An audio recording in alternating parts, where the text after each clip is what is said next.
the 1/16 drill bit, if you take a needle and you stick it in there, it might look okay, but you'll actually see some flaps of metal. At least that's what happened to me.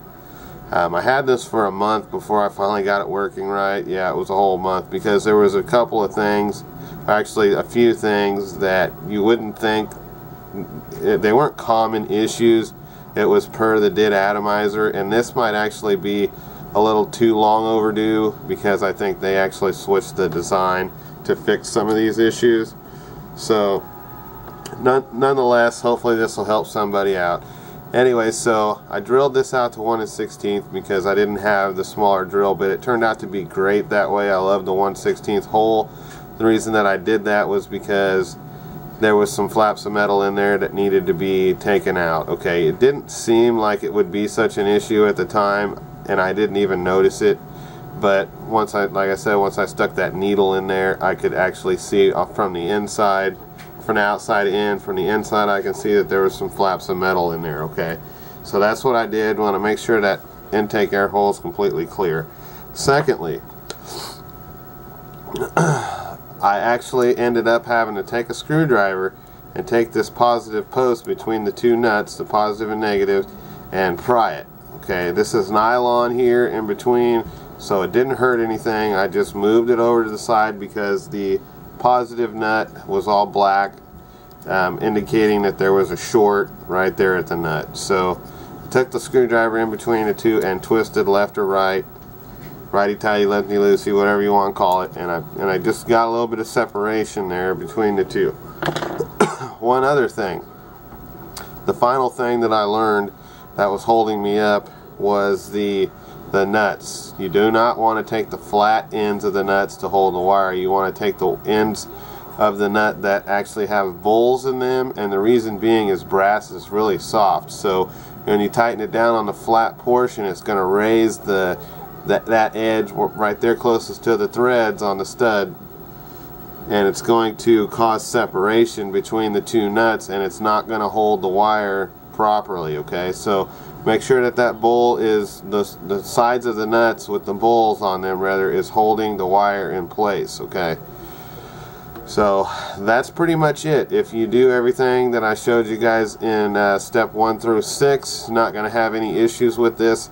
It's been months since I've had this, and that's the way that I still do it, because if I don't do it that way, 9 times out of 10 I'm going to have issues. Okay, a lot of people are going to say don't worry about the rolling paper from the top of the top cap to the bottom of the top cap, but really, I mean, there's no insulator in there. Basically what that little piece of rolling paper is doing is creating an insulator. It's creating a very thin insulator, so you can still have a really thick coil. Okay, you want a big round coil in there. Alright, and that's pretty much it. I mean, that's the most tips that I can put out there. I think also let me see, the nut, whenever the negative nut, whenever I put the wire in, I just run it under one side, which I don't think that makes any difference as far as performance goes.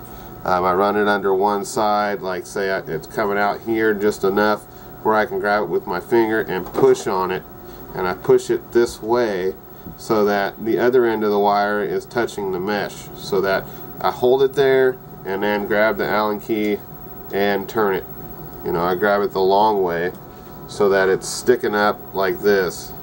Okay, and then that's how I will actually turn that and make the negative connection.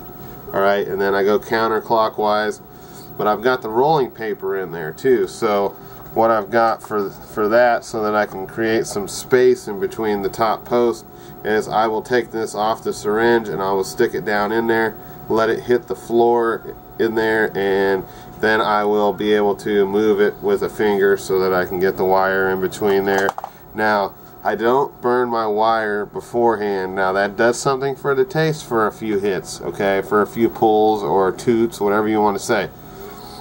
But the reason that I do that is because when this wire heats up and you're burning the paper off on the top of the coil, or the wick, excuse me, it's going to cause a tiny bit of movement in the wire, and what that's going to do is it's going to give you just enough separation along with the rolling paper so that you are going to have good contact. Okay, it's not going to be too tight, too loose, but with the paper on there and the regular wire, without it being burnt, I go around it and I make sure that it's tight. Not tight enough that it's kinking the coil or the wick in any way, but just tight enough to where there is absolutely zero separation on there. Okay, that's very important, because if there's separation on there, you're going to have issues. Okay, with this one, I can't take my wick and twist it around. I can if I'm somewhat forceful with it, but a lot of people, they want theirs to where they'll be able to pull the actual wick out of there. You know, if that's something that you want to do, you can go ahead and experiment with that. But with this one, it's just maybe at most you're going to have to bump the coils once or twice. I have to bump the coils on mine maybe once a day, but I run mine really hot. Okay, I leave the fill hole out so that I have plenty of flow, so that my hot coil is feeding juice, or is getting fed as much juice as needed. Now with this thing full, this is about how far I tip it. Now once it starts getting empty, then you want to start tilting more and more, and you'll know right at the verge of getting a dry hit and still having plenty of flavor is where you want to be with this atomizer. You don't want to have too much juice coming out, because you're going to have really good flavor, but you're going to have a really lousy vapor production. Okay, now if you had a full mechanical mod and you're running MNKEs and they're pumping out 20 watts and you're doing good with some 30 AWG, then you know, maybe you might want to tilt it a little bit more, because the coil is going to be getting a lot hotter. So there's a sweet spot in every PV. There's a sweet spot in every wick and coil. So that's part of the fun, is finding that. Okay, so hopefully with my tutorial I will have helped you with the hardest aspects of this. And if you have any questions, please feel free to let me know. I'm always here to help.